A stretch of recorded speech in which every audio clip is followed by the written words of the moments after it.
Watch. Security advisor to the president. It has now been revealed by him that when he was interviewed by the FBI, who wanted to know whether or not he was involved in any sort of collusion during the campaign or the transition with Russian officials to influence the U.S. elections, he says that Andrew McCabe advised him that he did not need an attorney present during that interview. And as we know, what he is going to be sentenced for is lying to the FBI in that meeting. What do you make of that? A stunning departure from the way they handled another investigation called mid-year examination. With Secretary Clinton, they had multiple lawyers who were also fact witnesses in the room. There are allegations that they supplied the questions to witnesses ahead of time. And there's the clear insinuation that certain witnesses did misrepresent material facts to the investigators, but no one was charged with making a false statement. If you look at the Russia investigation, Flynn, Papadopoulos, Cohen, I mean, I'm not minimizing lying to the FBI. I mean, I prosecuted people for it too, but if that's all you have, it's serious, but it suggests that there's no other larger crime. No one in the Clinton investigation was prosecuted for making false statements, and I just named three. For him to be told you don't need a lawyer present, and for them to allow her to have fact witnesses who were lawyers present is a stunning dichotomy that does not reflect well on the Department of Justice. Michael Cohen sentenced to 3 years. What do you make of that? It's about right. It was the low end of the guidelines. He provided information, but the Southern District did not view him as a cooperator. But again, Martha, it's the same fact pattern. Michael Cohen, the folks who thought he was a liar the day before he pled guilty, and then they think he's the most important witness in the world the day after he pleads guilty. I can just tell you, a jury's not going to believe someone like Michael Cohen.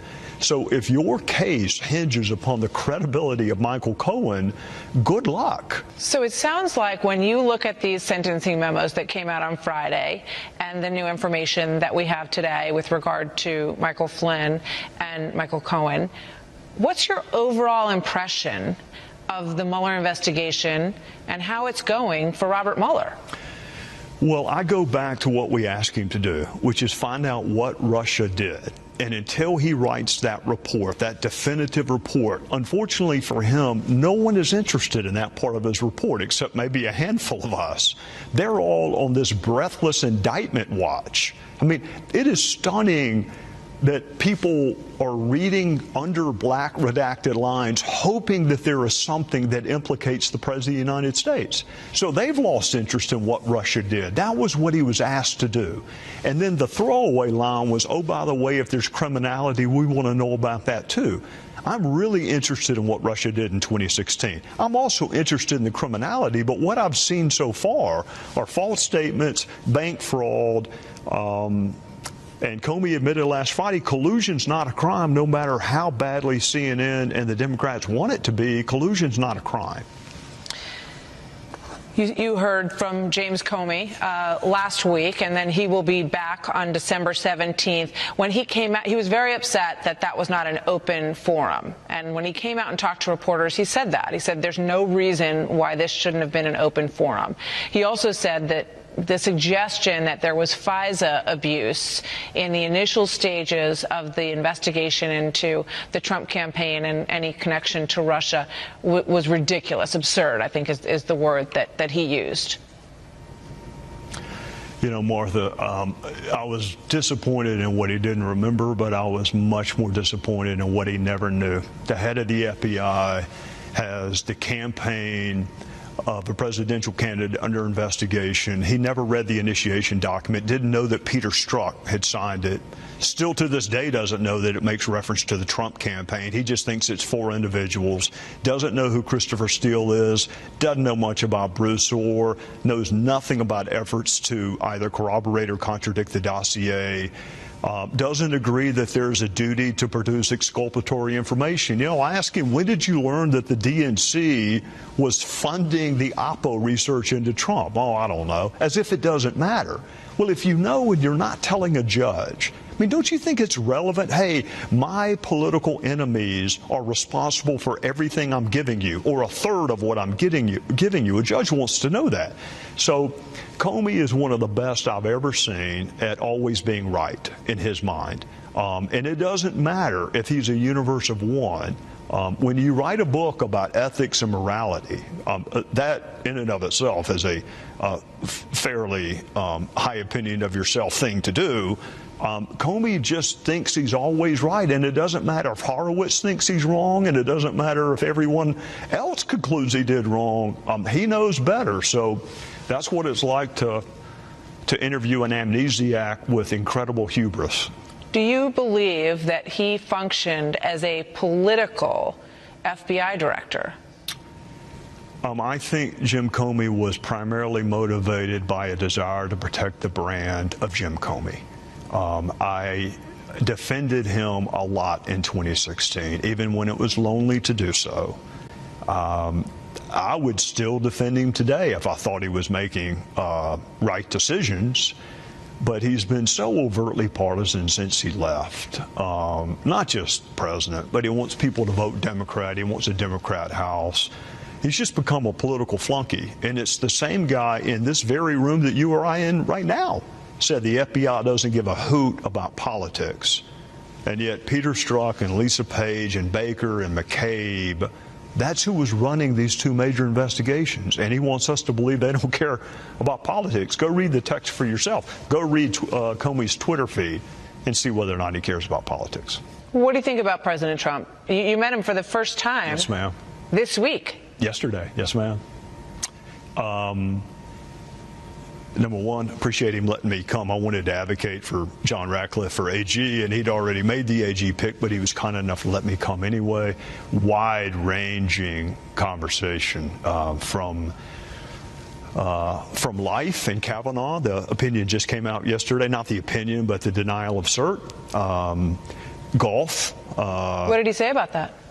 Well, he asked my opinion, which he did that a lot. He said, "What do you think about it?" And my sense is that Roberts and Kavanaugh did not think those were the right facts to have another hearing on an abortion-related case. And then we morphed into my time as a prosecutor. I actually had a victim become pregnant as a result of a rape. So we talked about exceptions and whether or not I believe in them. We talked about Chief of Staff. We talked about AG. He got Lindsay on the phone at one point so we could talk about it. Was a fascinating. Does he have a Chief of Staff in mind that he seemed to be leaning towards? If he did, he didn't share it with me. As you leave this position and we see the new Congress coming in, a majority of Democrats on the House side, what do you expect they will pursue in terms of oversight given the landscape right now? Everything that their base wants them to pursue, everything that is calculated to disrupt the last 2 years of the Trump, of this tenure in office. And they may be smart enough not to pursue impeachment, although some of them are not. I mean, 60 of them have already said he should be impeached, and Mueller hadn't issued a single finding yet. So it will be very, very difficult for this administration, and they're going to have to decide how they're going to handle subpoenas and requests for information. It will be bitterly ironic for me to listen to Democrats clamor for the administration to be responsive when they didn't say a word for the 6 years we were trying to get information from the Obama administration. What did you think of the scene in the Oval Office yesterday when President Trump was talking about how he wants to build the wall? He said, "I'd be proud to shut down the government over the issue of border security. It means that much to me." And Nancy Pelosi and Chuck Schumer very much wanted to take that conversation private, didn't want to debate it in front of the public. For people who like transparency, there it is. At first, I wasn't sure if I was watching Fox or watching professional wrestling. It was, I've never seen, I've been around a long time. I've seen those conversations back in judges' chambers. I've seen them where, there are no cameras. I've never seen it like that. And it was clear to me that Leader Pelosi did not want to have that conversation in public. But if you're interested in a framing of the issues, the president believes that the wall is inextricably intertwined to border security. And the Democrats are trying to convince you that they believe in border security, but not a wall. What I would love for the president to have asked yesterday is, at one point you voted for the wall. What changed? Why was it a good idea 5 years ago, but now it is xenophobic and racist and not reflective of our values? What, other than the fact that I championed the idea, what has changed? Do you think it was a political mistake for him to say that I'll own that shutdown? That, you know, if that's what you want, I'm happy to own it. I think there's a pretty good chance they were going to call it the Trump shutdown no matter what he said. Now, Republicans also need to come up with a response that you haven't spent the money we've given you already. That's a pretty good counter talking point. Right. We gave you 1.6. What have you done with that?